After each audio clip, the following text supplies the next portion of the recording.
This is the Greg Bedard Patriots Podcast with Nick Cattles. He's Greg, I'm Nick. You know the deal. This episode is brought to you by Prize Picks, largest daily fantasy sports platform in North America. Download the app today and use code CLNS for a first deposit match up to $100. And do us a favor. If you like the podcast, want to support the podcast, go over to Prize Picks. Sign up using that code CLNS. It will help us tremendously. Greg, let's take a look at some of these visits over the past couple of days. We'll start with J.J. McCarthy. He visited Gillette yesterday. My question to you is, what questions would you have for J.J. during these sit-downs? Good question. I would want to throw him a bunch of curveballs, sort of, get him on his toes. All these guys with their agents and stuff like that, they're all prepared for these things. And really, and this sort of goes to the column that I wrote on Sunday about, background of the quarterback evaluation process with somebody who's been through it multiple times with multiple teams. And, really it's not so much the specific questions. It's more about the length of the meetings and how much work you're doing with them and putting them in different situations. And you want to see stamina. You want to see them, get through the rehearsed answers that they've gone over with their agents. And you just want to dial into who is this guy? Do I want to be in a quarterback room with him? Is this somebody that I could see myself working with? But, specific to JJ, excuse me, I would want to know more about the Michigan offense and why he wasn't put in certain situations, having to carry the team or, some third downs when he's being asked to run instead of pass and just his general feelings on that. I mean, to me, and also, what he would think about going to a completely different situation than a really good college football team that had been building to become national champions, a really good defense, not really put behind often. How would he feel about having to come to be the face of a franchise and having to really ignite the offense without a whole lot of stuff around him? I mean, I'm sure he'd have normal answers, but those are some of my lingering questions about J.J. McCarthy. When I think of McCarthy, Greg, I don't know if you agree with this or not, but what I've read and what people have said about him, I would imagine he'd pass something like yesterday with flying colors, right? Because he's the intangibles guy. We should all expect that McCarthy did a very good job during this visit. Yeah, I mean, I would think so. I mean, again, I think it's more about and it depends on how the Patriots run their visits. Every team does it differently. One team did it like a recruiting visit, took them out to a fancy place for dinner, which the Patriots do at, Davio's, but it's more about trying to show them all that they have instead of, another team basically puts them through like a rookie mini camp where it's, they'll get out there with some of the coaches and maybe some of the personnel and we're going to run through some plays and some people are going to mess up on purpose. How does he react to that? Those are all the things that I want to see on a visit, and mostly the stamina. How are they going to do with a full day? This isn't college where you're limited by the amount of time. I mean, when you're a National Football League player, especially a quarterback, it's 6, 7 a.m. to 10, 11, 12 o'clock at night. It's a complete sea change. Yeah, I don't get the whole recruiting idea, because this isn't free agency. I don't quite understand approaching it like that. But I did want to ask you, how do you think the Patriots have handled these visits? Maybe you know how they've handled these visits. With Elliott Wolf on top of the program right now, do you think they put him through a full day of teaching? I would say that they would be somewhere in between those two sort of teams that I talked about. I think it will be a really long day. I think there will be a lot of meetings. I think there will be a lot of meetings with Alex Van Pelt, with Ben McAdoo, T.T. McCartney, Mayo, of course. They'll meet ownership. And I think I think basically, I don't know exactly how this new regime does things, but I think that they are going to try to get them in front of a lot of different people, and then people are going to compare notes at the end of the day and find out, exactly what this person is made out of. All right, right now it's April 16th. We're 9 days away from the draft. I want Greg Bedard's thoughts on this, whether you want to let us know if you've heard something or not. But right now, today, more likely or less likely that McCarthy is a Patriot compared to how you felt last week? I would probably say less likely. And this isn't based off of any intel or anything like that. Trust me when I say that, there's a lot of closed mouths around Foxborough. And I think this is by design, and this is something we'll get into with sort of a surprise visit that the Patriots have going on right now with another quarterback. I think the Patriots, this is my overall comment on all of this stuff and everything that's going on. And this is basically what I told you at the outset. Elliott Wolf is going to keep all options on the table. You are not going to be able to read into anything. This stuff about him pushing for J.J. McCarthy, that's not even close to the Elliott Wolf that I know. And so basically, I think Elliott is going to come out of this. I think he's hopeful that nobody has any idea what the Patriots are going to do. And I don't think they have any idea today, exactly an idea of what they're going to do. But I think they are leaving all options on the table. And what they are doing, the way they're doing it, to me, you could easily say it's indicative of them taking a quarterback at 3, but also indicative of them trying to get somebody to offer the bag, where you get into a scenario, and I don't rule this out at all, where the Patriots trade down with some sort of Godfather offer, and then they trade back up, and maybe hopefully pick up a extra first-round pick in the process. Like, say they went down to 11 with the Vikings. Say the Vikings chalk up, offer up what the Patriots want, what they would move for. So they move back to 11, but all of a sudden they move back to 6 with, say the Giants or somebody like that. And they're able to get the quarterback that they really want, but also pick up a late first round pick where they can get an offensive tackle or a wide receiver or whatever. I think all options are on the table, and I think it's going to be that way for a while. If you want more details about what Greg just said, I actually wrote a column at BSJ a couple of weeks ago. Greg's talking about the Patriots going the full Monty Ossenfort, and what he did with the Arizona Cardinals. That's my second favorite option right now, Greg, by the way, as we sit here. My favorite option is, you love a quarterback, you take the quarterback at 3.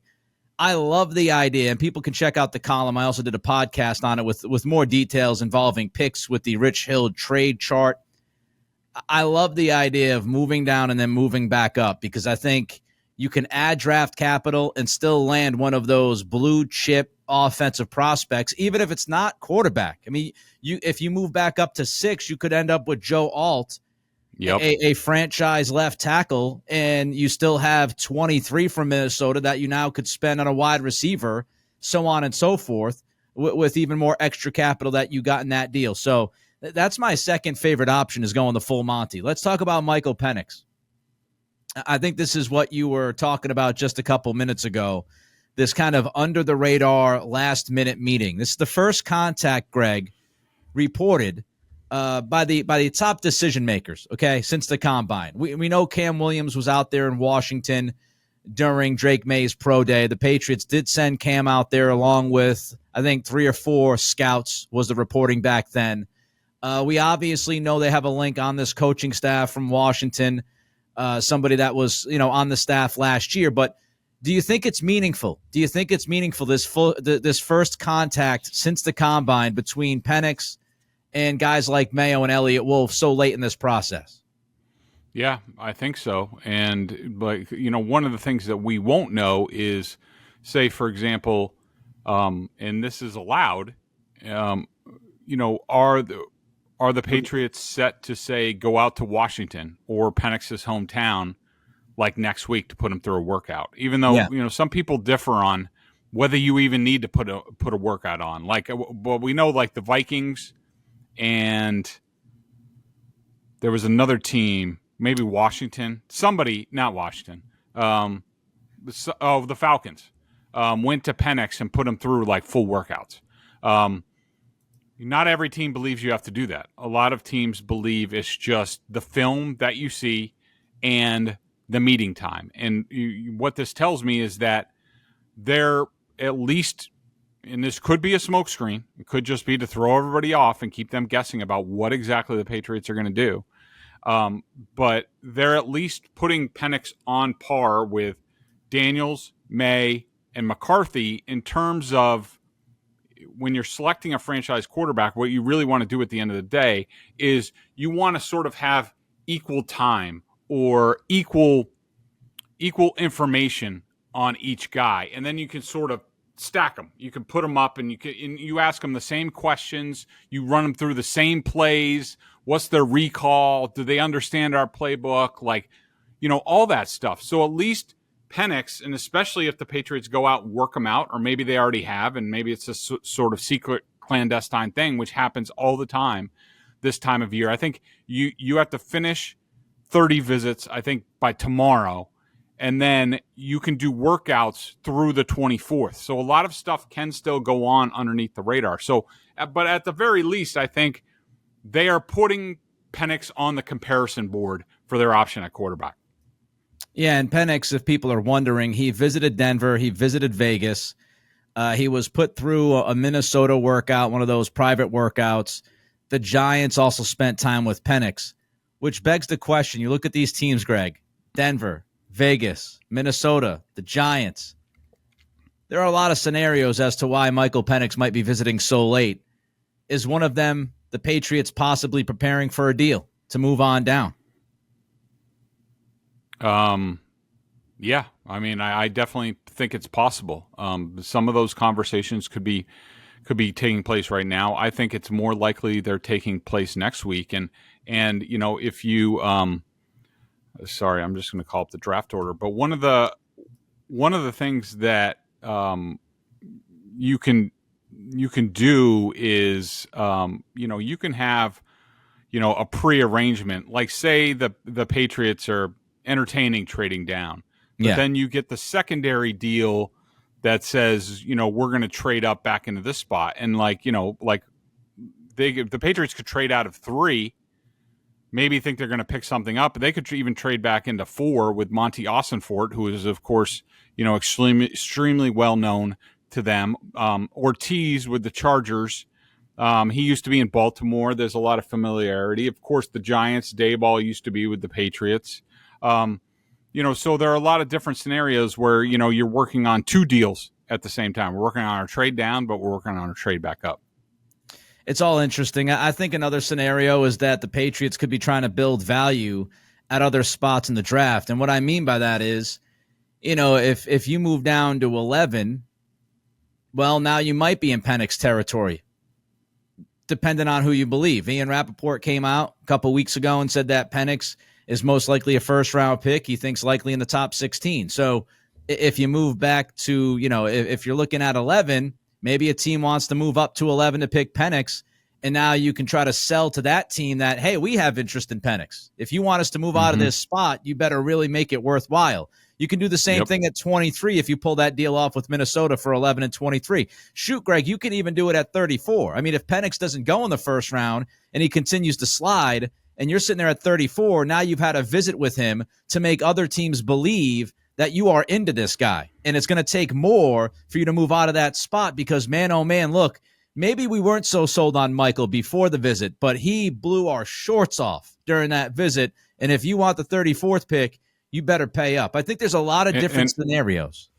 Yeah, and one thing also to keep in mind, remember, so 34 will be the second pick in the second round, and that's the second day. So often what happens is teams get done, they go back and look at their board, they're like, geez, I can't believe this guy's here. And it could not necessarily, it could be an offensive tackle, it could be a wide receiver in this draft. And the Patriots, it's very similar position, which was one of my big head scratchers.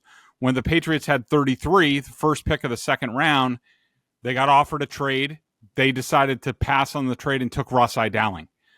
So it's a very similar situation where teams kind of get horny after the first round, especially teams maybe who haven't picked in a while. They all of a sudden go back and they talk about it and they see a certain player on the board and they start getting horny, and now the Patriots will be in a better position to be informed.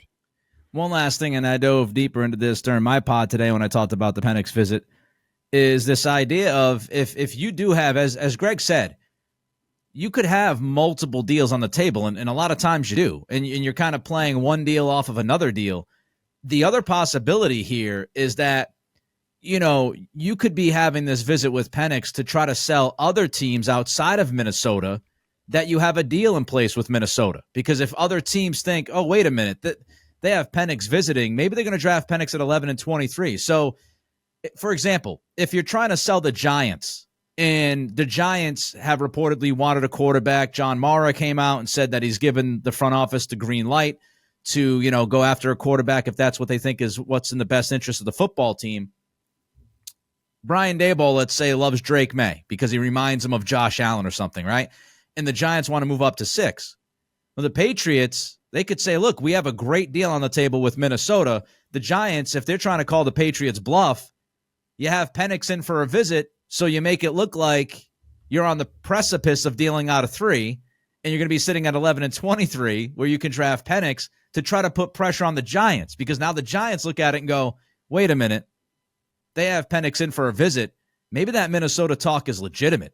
And maybe you get the Giants to up their offer, and now you move only back to 6, so you don't have to worry about moving down and then back up. There's just a million different possibilities, folks, is the point. And we don't know. Nobody knows why Penix is in town. It could be legit interest by the Patriots. It could be gamesmanship. With all that said, Greg, where would you rank Penix right now? We have the list of 6 guys, right? We've got the Caleb Williams, May, Daniels. You've got McCarthy. You've got Penix. You've got Nix. Where do you put Penix? So I've changed my rankings ever so slightly. So obviously Caleb Williams is number 1. Drake May is now 2A for me, and I would put Jaden Daniels as 2B for me. I would be fine with either of those guys for the Patriots at 3.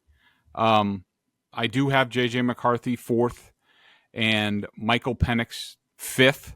I would put where I would draft Michael Penix, I would say anywhere from 12 and down, I would be comfortable. I just think he throws the crap out of the ball, and I'll deal with everything else. I'm not that scared of the injury thing. I just I need to come out of this draft with a quarterback. He might not be the long-term for this franchise, but he's pretty freaking good, and he has a chance to be outstanding. His passing is next level, and that's it for as far as possible starter for this team at any point. That's the end of my list. I'm not doing Bo Nix. I'm not doing Spencer Rattler. I'm not doing any of these guys like that. That is my list for the Patriots and guys that I would be at least somewhat happy with. I'm not huge on McCarthy, but I do see the value in him at least getting the program going. Prize Picks is America's #1 fantasy sports app with more than 3 million members. It is the easiest and most exciting way to get in on the action while you watch your favorite sports and players.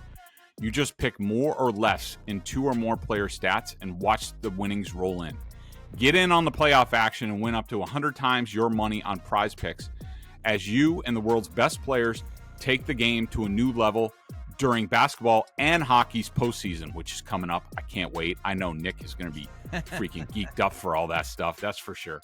You can now win up to 100 times your money on Prize Picks with as little as 4 correct picks. You can turn $10 into 1,000 with basketball, hockey, baseball entries today on Prize Pick, America's #1 fantasy sports app. This week on Prize Picks, I'm selecting Jaylen Brown for more than 25 points, David Pastrnak for 2 goals or more, Tyler O'Neill, the big thumper, for 2+ home runs this week, and Kenley Jansen for 2 saves. Download the app today and use code CLNS for a first deposit match up to $100. That's CLNS for a first deposit match up to $100. Pick more, pick less. It's that easy at Prize Picks. Before we get to some wide receiver talk, Greg, I've got one more question for you regarding visits. I don't know if you saw this today, but I believe it was your buddy Burt Breer with the report that Washington's bringing like all the quarterbacks in. Oh yeah, like they're bringing everybody in for like one night. This is like I saw Andrew Callahan quote tweet it say it's like the Bachelor of quarterbacks in Washington. Mm-hmm. And I know people will say, well, that'll give the owner a chance to meet all of these guys in one shot. But what do you make of that approach by the Commanders? Yeah, it's fascinating. I've never really heard of it before. Part of me is surprised that, first of all, that the schedule worked out that way. And secondly, that all of the agents agreed to it. Yeah, I don't know. It's like speed dating. It's like, I don't know. This is fascinating. I hope somebody gets the story about how this all worked, because I will be fascinated to hear, like, was it just like, did they have them on a clock and they had to go to like, they each switch rooms, like, for after like an hour, or like, I don't know. It's, to me, it might be, somewhat owner oriented. You never know with these rich guys when they're available, and the newer owners always stick their nose in more than they should. So, yeah, but definitely interesting. It just goes back to what you mentioned, though. Some teams want to put these guys through the ringer for a full day. You can't put everybody through the ringer for a full day if you got them all in at once. So it is a very interesting approach. All right, let's do some lightning round wide receiver updates before we get to your column on the process of selecting a quarterback, which I loved, by the way. That came out over the weekend. A lot of wide receiver news over the past couple of days with these, these, what would you call them? Camps. They're not camps. They're voluntary, right? Voluntary workouts. Voluntary workouts. There we go, Nick. All right, so let's start with Philadelphia. Devontae Smith gets the bag from the Eagles. Could this make A.J. Brown available? I hope so. Whether that happens, it's always tough to tell with the Eagles, and because they are wizards at the cap and how they work things. Howie Roseman is among the best in the league.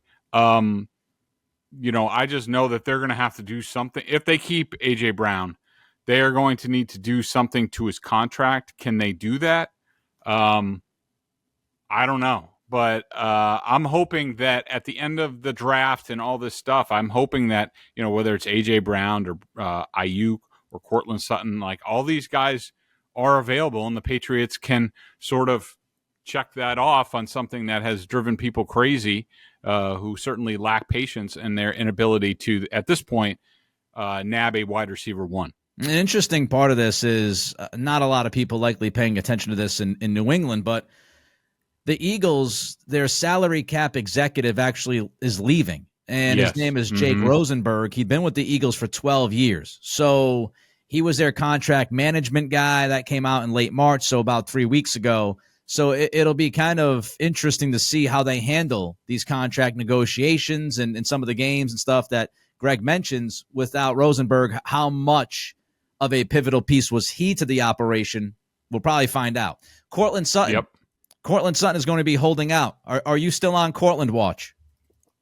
Oh, for sure. Whether that happens, I do think a lot of these teams, Nick, I think because these drafts have become so receiver rich, I do think a lot of them they're not in a hurry, and they want to see which way the draft shakes out. And even, when they come in for a rookie mini camp, or even in the mandatory mini camp, or even the early stages of training camp, they want to see what they have, and then sort of go from there and see which guys, like, okay, Cortland wants X, Y, and Z. Well, we just drafted this kid, and look at him. I can see him in 6 games being better than Cortland. So why don't we get rid of Cortland? So a lot of things are in flux.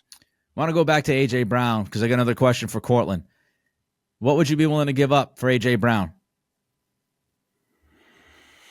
A.J. Brown, another benefit, Nick, also to waiting until after the draft about wide receiver 1 is now you're getting into future picks. Yep. And I really want to use where the Patriots are with their picks, with their high picks in each round. I really want to use these on this team. Like, I don't want to send them somewhere. And so I would probably say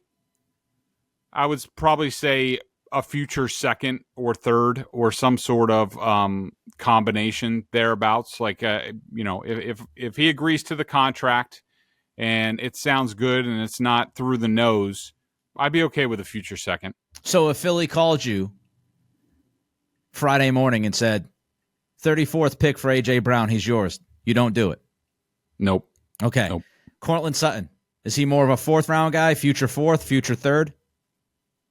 Yeah, I would say it might be a future 3rd, but somewhere in that ballpark. All right, CeeDee Lamb's holding out. Any chance Jerry Jones thinks about trading him?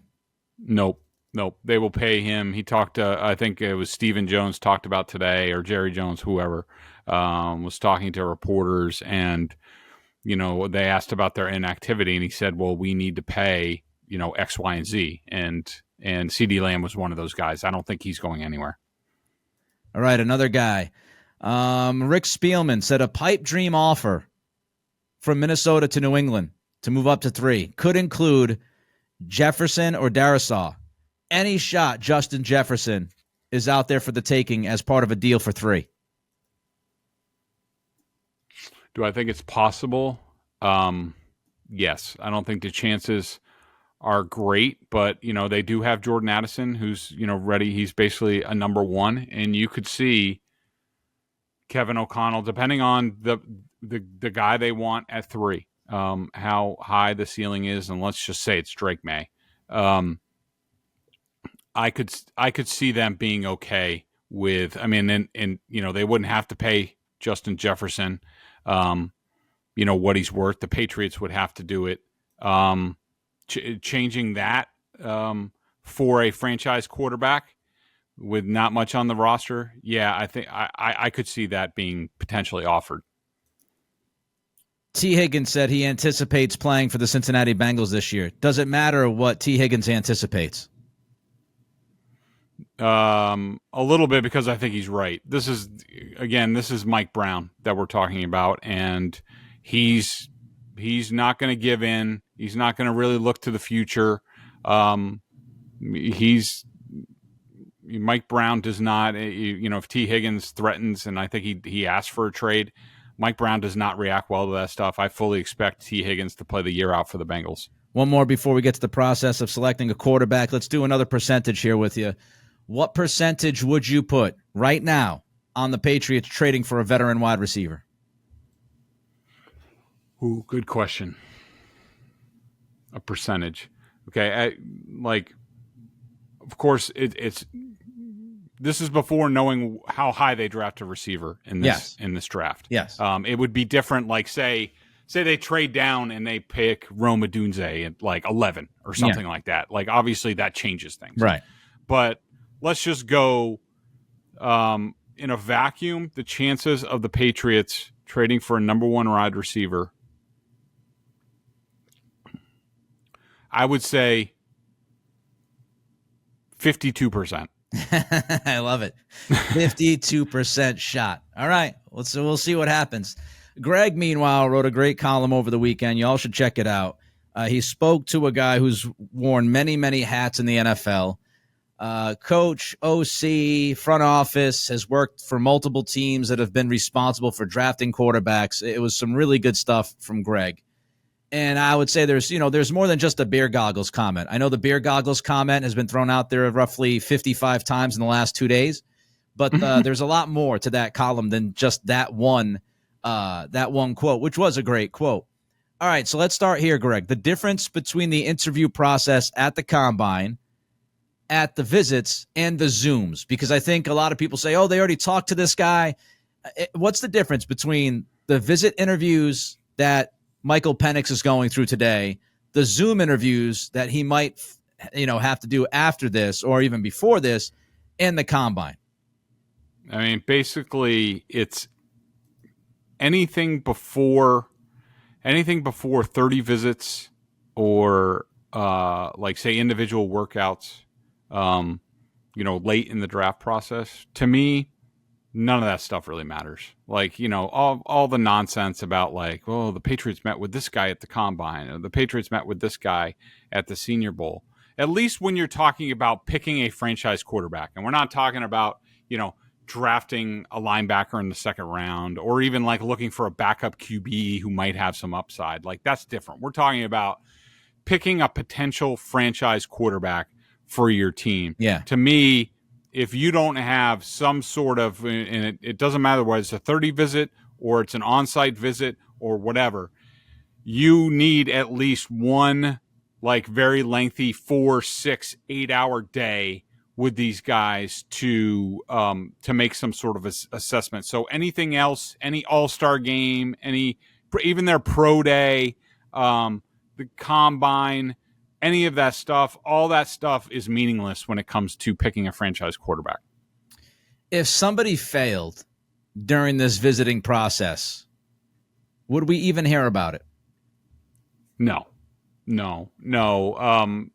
That's why, like, because I'll get questions from people, be like, how did so-and-so's visit go? Like, I mean, have you ever in the history of the NFL heard something like, oh yeah, that guy's visit with so-and-so went terrible, he's awful, he's off their board? Like, it doesn't happen. I mean, you have to remember, like, the player and the agent are also somewhat doing you a favor. I mean, they're taking a block of their time out to travel over and all this stuff. So the last thing you want to do, if you're any sort of franchise with self-respect, is to trash some guy on the way out the door after he just made that investment in you. I know it's a two-way street, but those are sort of my feelings on that. Yeah, relationships matter. And if you do that and you piss the agent off, now you might have an issue with the next guy, right? So you also have to keep that in mind.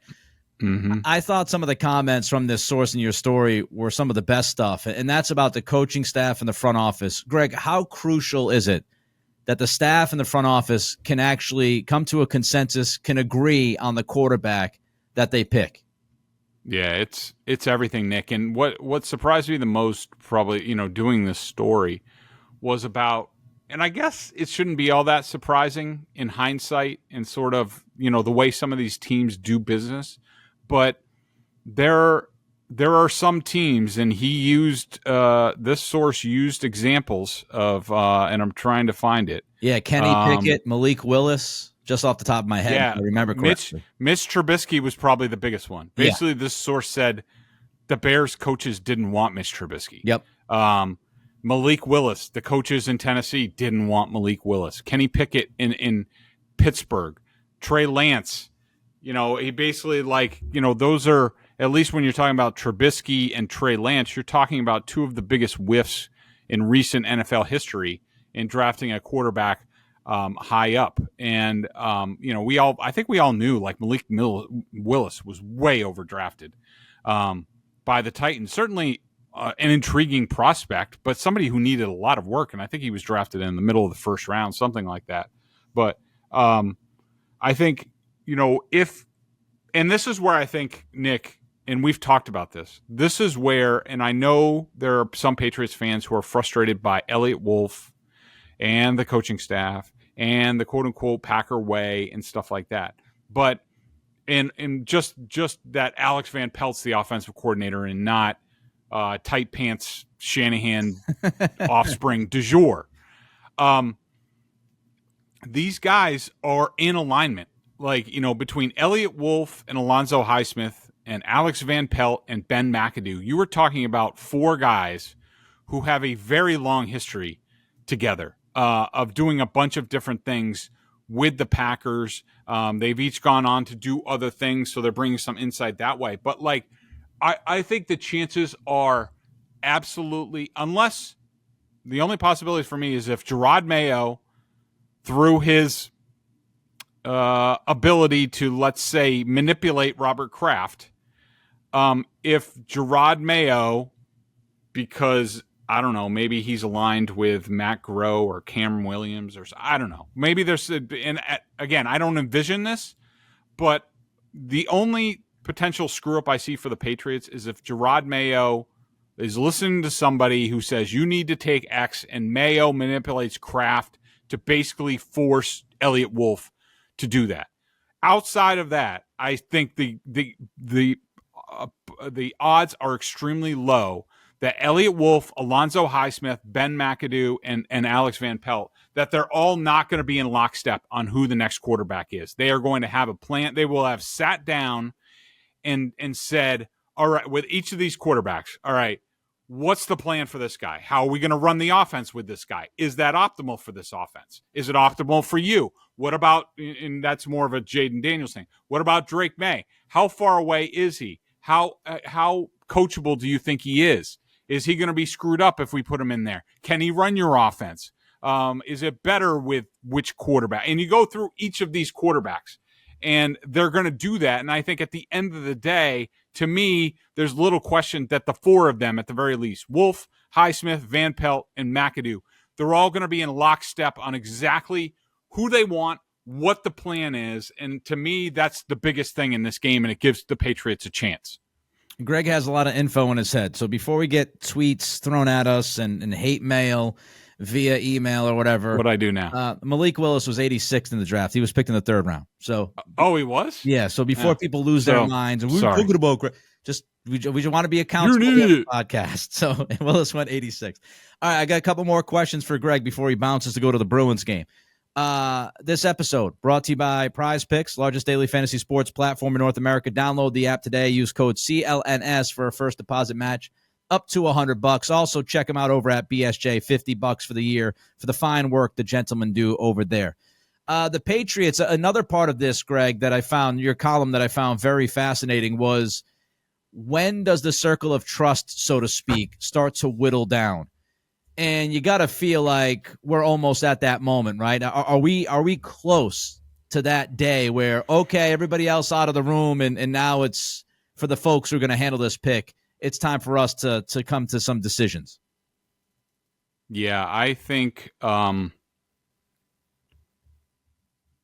it's going to be very soon, after the 30 visits. Now, there's still a chance that, say, Elliott Wolf sends Alonzo Highsmith or Ben McAdoo or Alex Van Pelt, maybe all three of them, off to do visits, maybe, recheck in with May and Daniels and JJ McCarthy and Penix. And I think the small working group, to me, will probably at the least meet this weekend. And so that's what people need to understand about this is, from what I've heard, the Patriots have been extremely inclusive in the process, a complete departure from Belichick, where there's been a lot of full staff viewings of film, giving opinions on this guy and all that stuff. There's been a lot of that going on. But I think at some point, and, I would anticipate the small working group being Elliott Wolf, Alonzo Highsmith, Mayo, and possibly the Crafts at some point. My question is, is Groh going to be in that group? He could. The Crafts could say, I want him in there in that. But I think that's the small working group where a lot of people know people's feelings on certain things, and they know the way their board is stacked right now. But they'll go behind closed doors, and that group will come to a consensus and move things ever so slightly and do a horizontal stack, which is now you're comparing, say, at 34. At 34, if Suma Matia's on the board or A.D. Mitchell is on the board, who are we taking in this circumstance? So then you go through that process, and I think that small working group is going to start working very soon.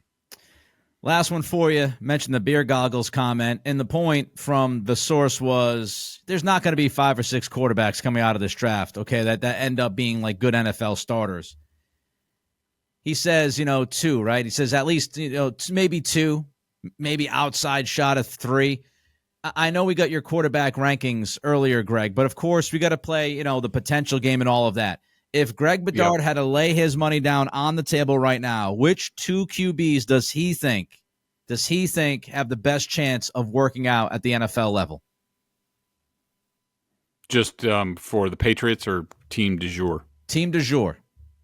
Okay, so I think for sure Caleb Williams. Okay. I mean, I think he's going to be a star. This is a really good question. I'm going to go. It's close between Daniels and May for me. And there's a lot about Daniels. I'm going to say May. I like his tools and makeup and all that stuff, the background with the family and all that stuff. Those guys really hit a lot. Now, I will say this, Nick, sort of a alternative angle to me. The question that I would have, and we can both answer it, which two quarterbacks do I think the Patriots view as having a chance to be a franchise quarterback for them? Say they get down to it and they're like, out of these 5-6 guys, these are really the only two that we envision. Yeah. To me, it's May and Penix. And Penix in a trade down.